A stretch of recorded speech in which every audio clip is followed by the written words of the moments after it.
कहीं सड़क नहीं है तो कहीं पर नाली नहीं है, लेकिन उसके बाद भी जिम्मेदार अधिकारियों पर कोई फर्क नहीं पड़ता है। जिम्मेदार और लापरवाह अधिकारी कुंभकर्णी नींद सोए हुए हैं, तभी शायद उनको जनता की परेशानी दिखती है। क्या है पूरा मामला, इस रिपोर्ट में समझिए।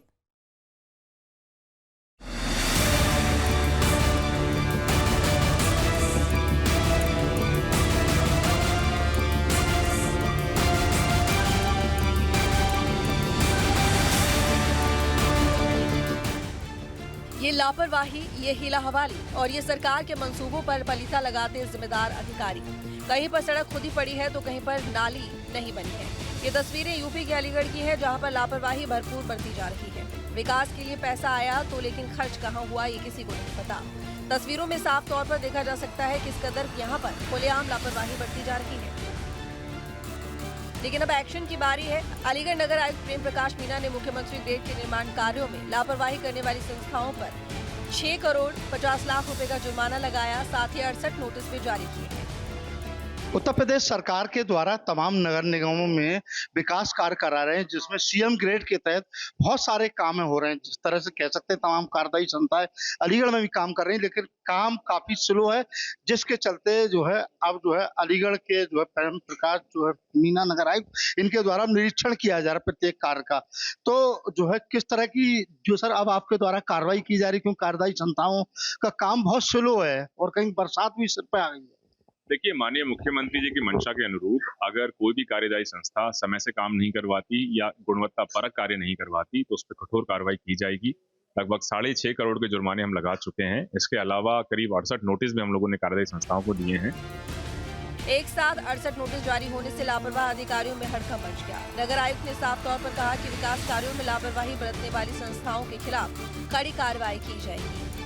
मानसून और मानसून के तत्काल बाद जितने भी हमारे काम अधूरे पड़े हैं उनको तत्काल हम पूर्ण करवाएं और अलीगढ़ नगर निगम में जितने भी हमारे आम जनमानस है उनको उनका लाभ मिल सके। तमाम सड़कें सर खुदी पड़ी हैं, तमाम जगहों पर एकदम गड्ढे हो रहे हैं, तो क्या इन संस्थाओं पे केवल जुर्माना लगाना ही पर्याप्त है, या आने वाले समय भविष्य में अगर नहीं करते हैं तो क्या इनको ब्लैक लिस्ट भी किया जा सकता है?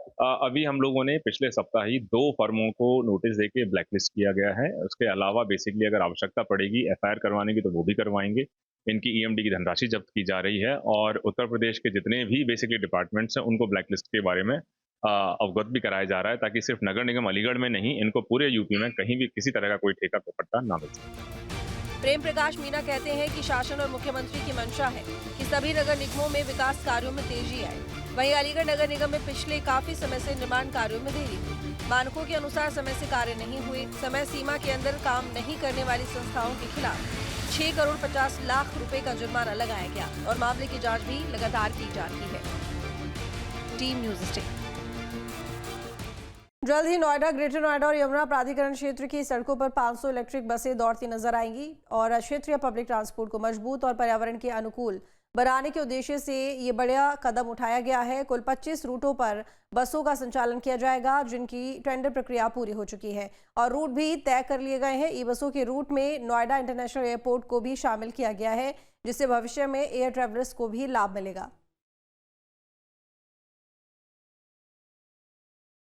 नोएडा और ग्रेटर नोएडा की सड़कों पर अब ई बसें आपको चलती हुई दिखाई देंगी। 9 फीटी और 12 फीटी बसें चलाने का टेंडर 2 अलग अलग कंपनियों को दिया गया है। नोएडा में 300 ई बस चलाई जाएंगी, जबकि ग्रेटर नोएडा में 100 बसें और यमुना प्राधिकरण के इलाके में 100 बसों का संचालन होगा। इन बसों के संचालन के लिए 25 रूट तय कर लिए गए और बस संचालन करने वाली कंपनियों के साथ अनुबंध हो चुका है, टेंडर जारी हो चुका है। तो आने वाले कुछ ही दिनों में नोएडा की 25 ऐसे रूट हैं जिन पर ई बसें चलेंगी, यानी पब्लिक ट्रांसपोर्ट जिसकी मांग नोएडा के लोग पिछले काफ़ी दिनों से कर रहे थे। पब्लिक ट्रांसपोर्ट को लेकर आने वाले समय में लोगों की समस्याएं खत्म होगी। अभी की अगर बात की जाए तो ऑटो या ई रिक्शा या मेट्रो के साधन से लोग अपनी मंजिलों तक पहुंच पाते हैं और ई रिक्शाओं की बहुत ज़्यादा संख्या होने के चलते जाम की स्थिति भी बनी रहती है। लिहाजा जिले की तीनों प्राधिकरणों ने एक सामूहिक मीटिंग की और मीटिंग के बाद इस बात का फैसला लिया गया था कि जिले के अंदर 500 ई बसों का संचालन किया जाए, जो अलग अलग रूटों पर चलेंगी। ग्रेटर नोएडा में बनने वाले इंटरनेशनल एयरपोर्ट, फिल्म सिटी और तमाम बड़ी परियोजनाओं से भी इन बसों को कनेक्ट किया जाएगा। लिहाजा अब टेंडर पूरा होने के बाद यूपी सरकार द्वारा अनुमति दे दी गई है आने वाले समय में नोएडा की सड़कों पर ई बसें चलेंगी, जिससे पोल्यूशन से भी निजात मिलेगी। जिस तरीके की तमाम जो गाड़ियाँ यहाँ दौड़ती दिखाई देती हैं, टैक्सी दिखाई देती हैं दौड़ती हुई, और कई ऐसे इलाके हैं जहाँ पर पब्लिक ट्रांसपोर्ट ना होने की वजह से लोगों को मजबूरन ऑटो या कैब का सहारा लेना पड़ता है। तो ऐसे लोगों को आने वाले समय में ई बसों से एक बड़ी राहत मिलती हुई नजर आ रही है। वीडियो जर्नलिस्ट प्रेम शंकर के साथ अमित चौधरी, न्यूज स्टेट, नोएडा। इटावा में कथावाचकों के साथ हुई जातीय और अमानवीय अभद्रता का वीडियो सोशल मीडिया पर वायरल होने के बाद प्रदेश की सियासत गर्मा गई है। अखिलेश यादव ने इस मुद्दे को लेकर सरकार को घेरा। इस पूरे मामले पर हमारे सहयोगी निखिल ने कैबिनेट मंत्री जयवीर सिंह से खास बातचीत की है। हमारे साथ उत्तर प्रदेश सरकार में पर्यटन मंत्री जयवीर सिंह जी हैं। इटावा की एक घटना है जो इस वक्त चर्चा का विषय बनी हुई है।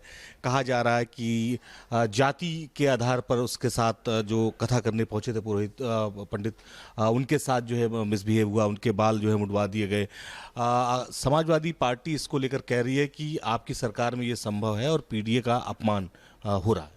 देखिए, कहीं कोई घटना हुई, तत्काल संज्ञान लिया गया, एफआईआर अंकित हुई, कार्रवाई चल रही है। किसी भी योग्यता पर, अनुभव पर, दक्षता पर किसी का एकाधिकार, किसी का विशेषाधिकार नहीं हो सकता है। जात धर्म के आधार पर कोई भी इस तरह का कृत्य अशोभनीय है और मैं समझता हूँ कि इस तरह का कृत्य दुर्भाग्यपूर्ण है।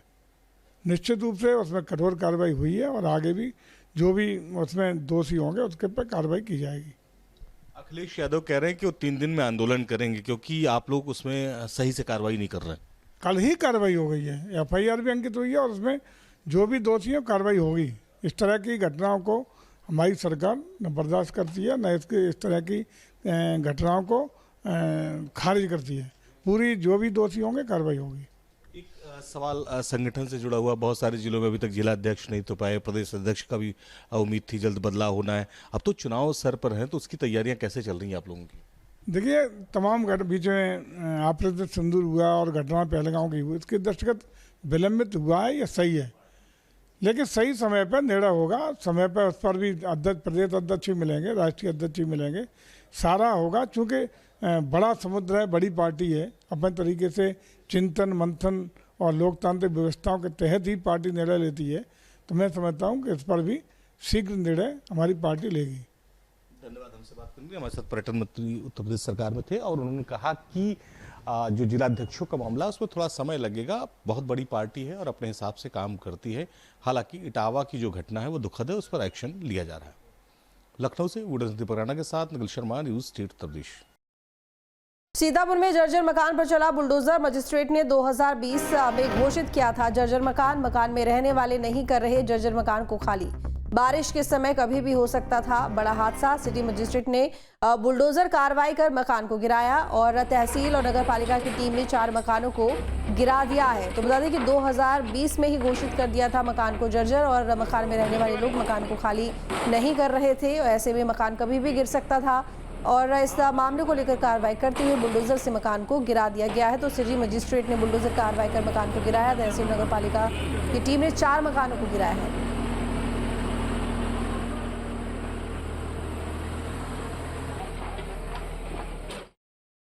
मुरादाबाद में एक हैरान करने वाला मामला सामने आया।